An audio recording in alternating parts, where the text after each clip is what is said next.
Yes, I'm gonna ride that. Pomodoro. Yes. It is a brick house.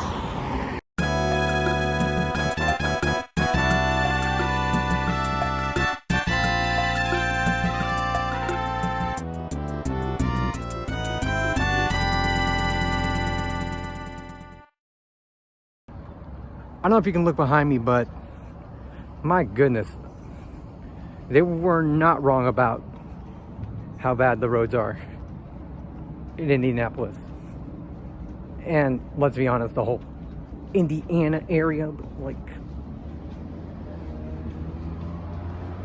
really? I really like that retro look of the Five Guys. Right there, a closer look at the Salesforce Tower. I'm gonna be walking there just to see what it's, that center area, and then I think I can make a turn to like the one of the bus stops for the 10.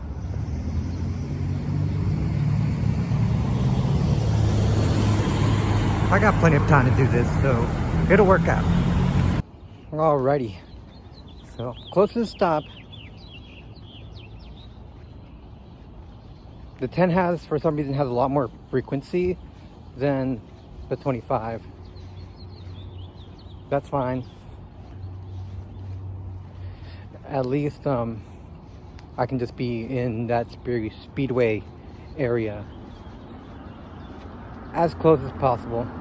And at least get something to eat, because yeah, I am really hungry right now. So while Past Me continues to complain, let's go ahead and talk about the route. So we will be using IndyGo Route 10. There's also IndyGo Route 25, but they run in a 30-minute frequency, while this one runs in a much more quicker frequency. So I will start just north of downtown, not too far from the transit center, and then I will make my way westbound to the White Castle, passing by the Indianapolis Motor Speedway. That way I can supposedly go to White Castle on this supposed route.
Alright, I reached classy Will territories of not doing my own research.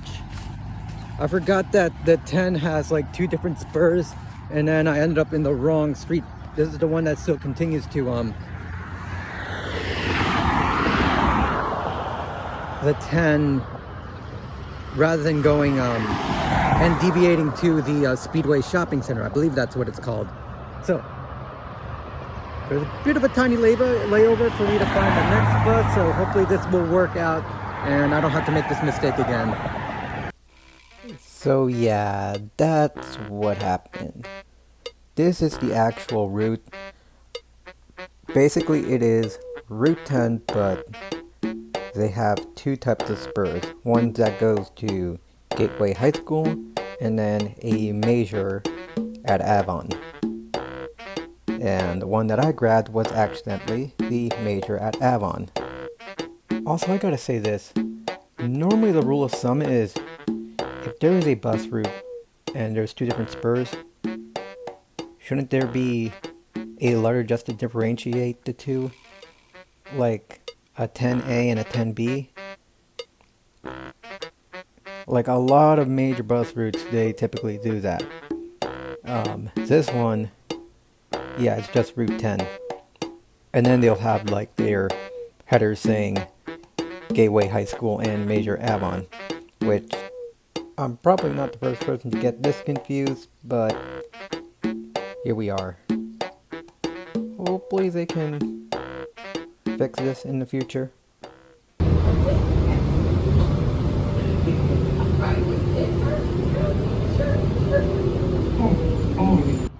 Alright then, so I'm just gonna go ahead and focus on like just being at the racetrack,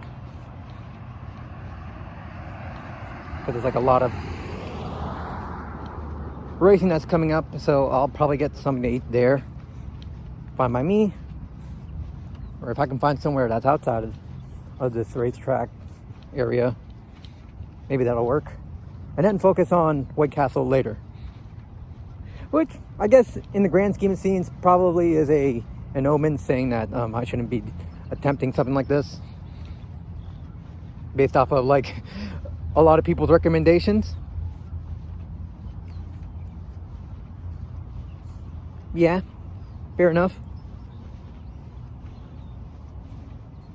But yeah, here we are at the racetrack. No, not really, just in the complex of it. Apparently this used to be like a former Baltimore and Ohio railroad section. That's cool.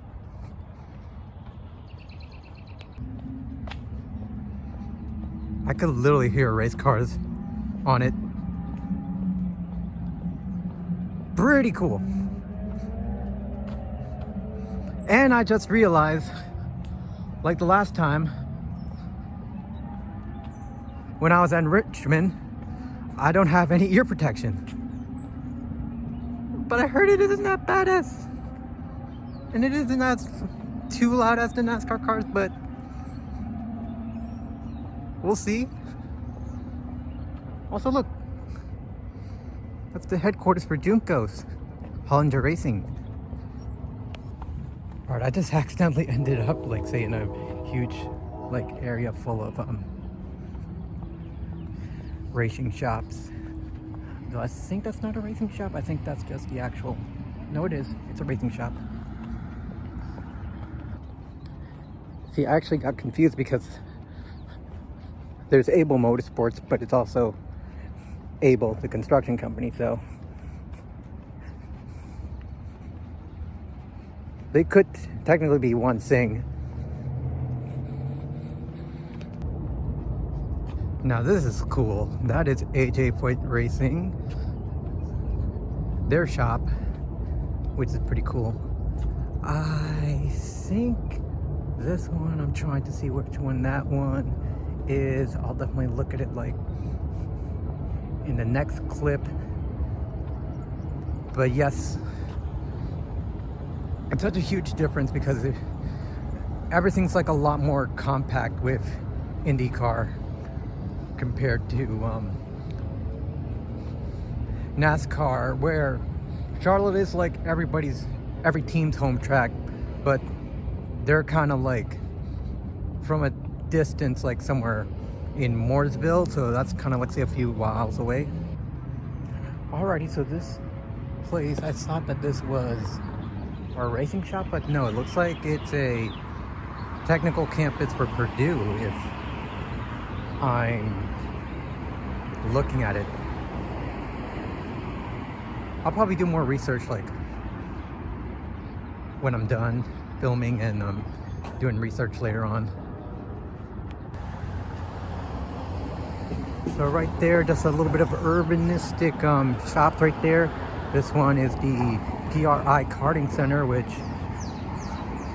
that's been one of the more like competitive of the karting centers, because of course you have a lot of kart racers, experienced and new, going at it, going for the best time, which is quite insane. Wow, they really upped this place. There's like a dedicated bike lane, a separated walk path, sidewalk. I don't know why I said it that fancy. I guess what you would call a road dieted road. A lot of urbanism with the housing and shop combos. This place is so cool. I have to say, I'm so happy to be here. This has been something that I've always wanted to do. Probably since I first started watching IndyCar in 2007. I wish it was the 500, but for now this is a pretty good get. One step at a time. It'll eventually happen, but for now, I'm just grateful that I'm here. Alrighty, so just a few minutes before the gates open, I know I'm very much going to be stuck here probably until 7-ish, because there is a bit of a curfew when they, I think they have like on-track activities, like I think they can't go over a certain time, unless that's only specifically made for qualifying for the Indy 500. I actually forgot, but otherwise it's going to be a fun time. Hopefully they won't have too much expensive food right there, because that's definitely what I need. And otherwise it's just going to be like a lot of exploring. I mean, just looking at behind me, it's like a lot huger than the Lucas Oil Stadium. I'm blanking on the name. Yeah, because I did not get that much sleep. But speaking of like health stuff, like I was shivering earlier this morning because it was like 40. Now it's like rising up to like the near 60s. So I'm taking this jacket off. And fun fact behind this jacket is a little flannel from Izod. If you know, you know. Alright, so before we get in, because the gates are about to open shortly, I just want to do a quick review of this, like, say, entrance.